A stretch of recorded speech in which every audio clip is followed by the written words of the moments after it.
بسم اللہ الرحمن الرحیم۔ ابو خطاب زیاد بن یحییٰ حسانی محمد بن ابی عادی سے حدیث یہ ثابت ہے، حضرت انس رضی اللہ عنہ نے روایت کی ہے کہ رسول اللہ صلی اللہ علیہ وآلہ وسلم نے ایسے آدمی کی عیادت کی جو کہ مرغ یعنی کہ مرغی کے چوزے کی طرح کمزور ہو چکا تھا، تو رسول اللہ صلی اللہ علیہ وآلہ وسلم نے فرمایا، تو کسی چیز کی دعا مانگتا تھا یا اس سے کسی چیز کا سوال کرتا تھا؟ اس نے عرض کیا، جی ہاں، میں کہتا تھا، اے اللہ، جو تو آخرت میں مجھے سزا دینے والا ہے اسے فوراً دنیا میں ہی مجھے دے دے۔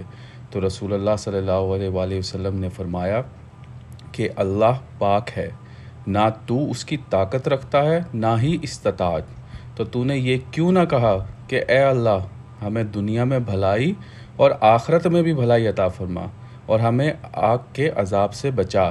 پھر رسول اللہ صلی اللہ علیہ وسلم نے اس کے لیے دعا مانگی، پس اللہ نے اسے شفاعت عطا فرما دی۔ سبحان اللہ۔